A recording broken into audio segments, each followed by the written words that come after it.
자, 내신 준비 문수고 1학년 진달래꽃 핵심 정리하겠습니다. 자, 진달래꽃은 김소월이 썼어요. 김소월은 1920년대 시인이고 전통시를 쓰는 사람으로 대표적인 사람입니다. 그래서 주로 사문보 율격을 많이 쓰고 내용적인 면에서도 우리 민족 전통의 한의 정서를 많이 다루고 있기 때문에 형식적으로나 내용적으로나 민족적 전통 그런 느낌이 나는 시를 많이 썼다는 거.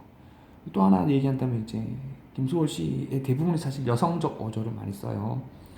뭐가 여성적 어조인지는 저번에 얘기했는데 어떤 거 압니까? 높임말 쓰는 거. 높임말 뭐라 그러지? 여기도 보면 드리우리다라고 되는데 드리겠습니다 이런 말이거든. 그러니까 요거 높임말 쓰는 요 경어체라고 해요. 경어체.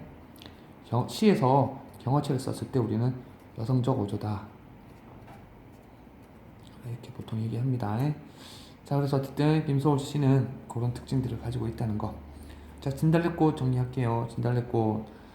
나보기가 역겨워 가실 때는 말없이 고이 보내드리오리다.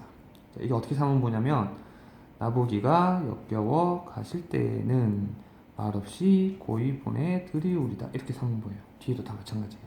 전부 다 사문보 율격을 쓰고 있다는 거 이거 알고 있으세요. 그래서 사문보가 원래 우리나라의 그 민요나 이런 걸 보면 그죠? 전통적인 시들을 보면 삼음보나 사음보를 쓴다고. 그래서 삼음보나 사음보는 전부 다 우리가 전통적 율격이다 또는 민요적 율격이다 이렇게 얘기해요. 자, 요거 알고 있고 뭐 민요적이다 해도 돼요. 민요적이다, 민요적이다 같은 말이에요. 자, 내용을 보면 자, 내가 보기 싫어서 당신이 떠나신다면 말없이 그냥 보내드리겠다. 곱게 보내드리겠다. 그죠? 너한테 해코지 안 하고 그냥 쿨하게 보내주겠다는 뜻이에요. 그래서 첫 번째 연 부분에서는 어떤 너와 내가 헤어진 이 상황을 그죠? 체념적으로 받아들이겠다는 뜻이에요. 체념적 수용이라고 그래요. 그리고 또 하나 조심해야 될 게 여기 가실 때는 그러니까 가신다면은 이런 말이기 때문에 실제 지금 헤어지는 상황이라기보다는 만약에 헤어진다면 이라는 가정적 상황을 두고 지금 시상이 전개되고 있다는 거 알고 있으세요. 지금 임과 헤어지는 중이다 이렇게 말하면 틀리는 거지. 그러니까 이거는 헤어질 걸 가정하고 시상이 전개되고 있다는 거, 가정적 상황이라는 거 알고 있고. 어쨌든 그렇고 그 다음에 영변의 약산 진달래꽃. 영변 북한에 그 평안도 있어요. 영변 지금은 여기 핵미사일 만드는 곳이죠. 어쨌든 영변에 약산이라는 산이 있대요. 어쨌든 여기 좀 고유명사가 나와. 고유 지명이 나왔을 때 우리가 뭐라 그러냐면 향토적이다 이런 얘기해요. 뭐 토속적이다 이런 말 쓰는 거지. 좀 시골 분위기 난다 이 말이죠. 어쨌든 영변의 약산 진달래꽃 아름 따다 가실 길에 뿌리오리다. 무슨 소리냐면 당신이 가는 길에다가 진달래꽃을 내가 따다가 한참 따다가 가실 길에 뿌려드리겠습니다 이런 얘기예요. 그 꽃을 뿌려드린다는 거는 님에게 어떤 그죠 나의 마지막 사랑 정성을 다해서 님이 잘 되길 바란다는 얘기예요. 송축을 한다, 송축한다 그러죠. 축복을 빈다 이런 얘기예요. 그 어떤 지금도 우리가 뭔가 축하해야 될 상황이나 너의 미래가 잘 되길 바래 그럴 때 꽃을 뿌려서 축하를 하죠.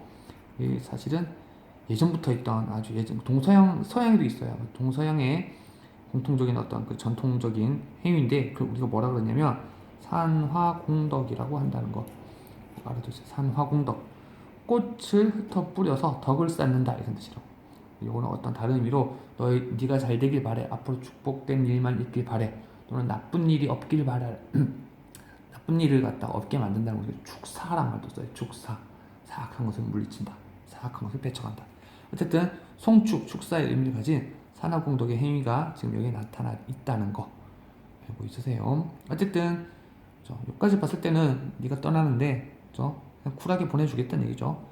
그래서 송축을 빌고 있고요. 그 다음 3년에 자 당신이 가시는 그 걸음걸음 그 놓여있는 아까 전에 그 꽃을 사뿐히 들여밟고 가시옵소서. 사뿐히는 살짝 밟으라는 얘기고 들여밟고는 얘기 지근지근 밟는다는 얘기예요. 이게 논리적으로 모순된다는 얘기죠. 그래서 이걸 우리가 뭐라 그런다고? 역설법이다. 어떻게 사뿐히 지근지근 밟아? 그럼 불가능하잖아. 이거 우리가 다른 말로 뭐라고도 하냐면 고등학교에서 쓰는 말인데 모순의 형용이라는 말도 알아두세요. 역설법이라고 외워놨다가 모순의 형용이란 말이 나오면 이거 뭐지? 라고 틀렸다고 하면 안 된다고. 그러니까 모순의 형용이란 말이 논리적으로 모순된 꾸밈을 한다는 얘기예요. 그죠? 지근지근 밟는데 사뿐히 밟을 수 없는 거잖아. 그래서 모순의 형용. 자, 그렇지만 역설법들은 역설법을 쓰는 이유는 그 속에 그냥 우리가 일반적인 표현보다는 훨씬 더 깊이 있는 의미를 담고 있기 때문에 역설법들을 씁니다. 여기서는 무슨 말이냐면 당신이 그 꽃을 밟고 갈 때 암만 사뿐히 밟고 가려고 해도 나한테는 지근지근 밟는 거랑 같은 거다라는 뜻이에요. 다시 말해서 당신을 위해서 내가 잘 가라고 사랑의 꽃을 뿌려놨지만 당신이 그 꽃을 밟고 가는 거는 나를 밟고 가는 거랑 마찬가지다. 이런 뜻이에요. 그러니까 여기서 꽃은 화자의 분신이라는 뜻도 되고 당신이 굳이 떠나가야 한다면 내가 기꺼이 밟혀줄게 라는 뜻으로 희생, 헌신의 의미도 가지고 있다. 이렇게 알고 있으면 됩니다.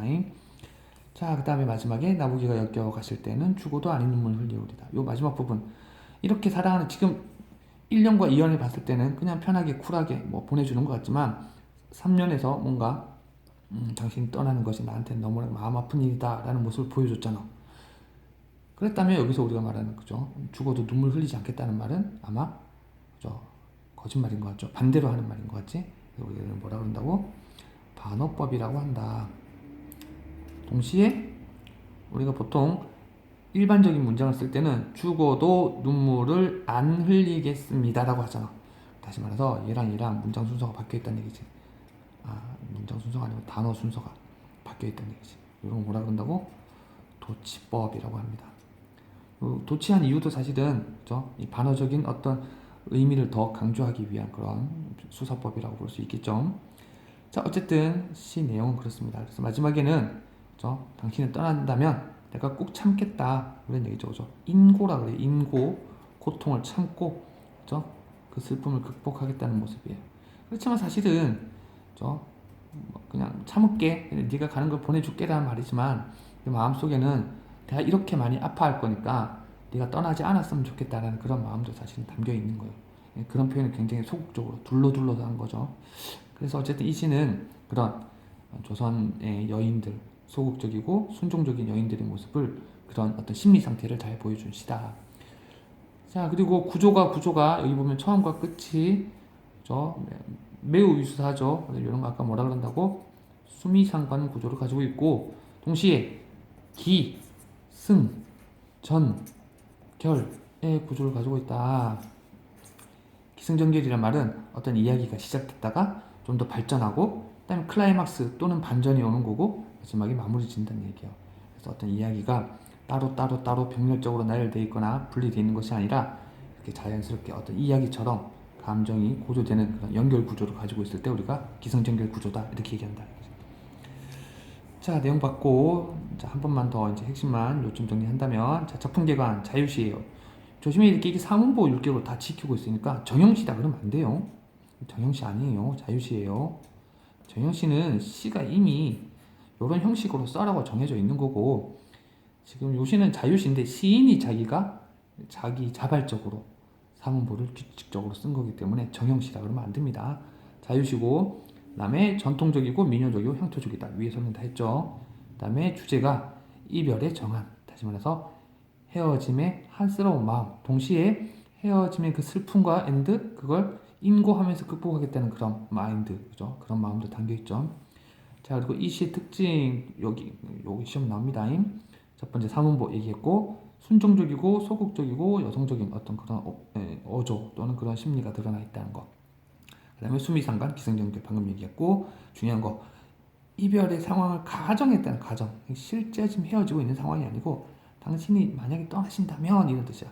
그러니까 그 말 뜻은 무슨 말이냐면 실제로 당신은 떠나실 때 내가 붙잡을 수 없으니까 떠나시기 전에 내가 네가 나를 떠나지 않았으면 좋겠다는 그런 마인드, 그죠? 그런 마음이 담겨 있는 거라고 봐야죠. 미리 떠나기 전에. 어쨌든 그래서 가정하고 이별의 정한을 표현했다는 거. 산화공덕의 전통을 계승했다. 아까 얘기했죠. 산화공덕. 그다음에 역설법, 반어법, 도치법 등에 사용됐다라는 거. 그리고 진달래꽃의 의미 두 가지 나와 있어요. 여기가 이형 부분의 진달래꽃은 이런 의미예요. 그죠? 의미에 대한 사랑, 정성, 송축. 그다음에 3년에 나타난 진달래꽃은 이런 의미다. 화자의 분신이면서 동시에 나를 밟고 가는 듯한 그런 거지만 난 참겠다는 얘기지. 그래서 자기 희생을 상징한다. 자, 그리고 화자의 정서, 이것도 시험 잘 나옵니다. 정서 변화. 첫 번째 체념, 그다음에 송축, 그다음에 희생, 그다음에 인고 또는 극복, 이런 말도 이런 식으로 정서 변화 또는 태도 변화에 대해서 차례대로 써라, 이런 문제도 잘 나오니까 이것도 기억하고. 그리고 기승전결 구조를 가지고 있다라는 거. 자, 그다음에 지금 여기는 쌤이 정리를 안 했지만 이 진달래꽃이 그 다른 작품, 예를 들면 이와 비슷한 정서를 가지고 있는 고려가요의 그 가시리와 매우 잘 엮어서 나와요. 비슷한 어떤 태도를 보인다는 거지. 순종적이고 소극적인 태도. 그 차이점은 진달래꽃은 그냥 떠내 보낼 수밖에 없는 태도지만 가시리에선 다시 만나길 바란다. 이런 게 이제 차이점이 있다는 거. 가시리뿐만 아니라 송인이라는 작품도 있고 또 서경별곡 이런 작품과도 많이 비교돼서 나오는데 이건 수업 시간에 쌤이 다시 한번 복습할 때 정리를 하겠습니다. 자, 파이팅들 하십시오. 반복해서 보세요. 달달 외울 때까지. 파이팅!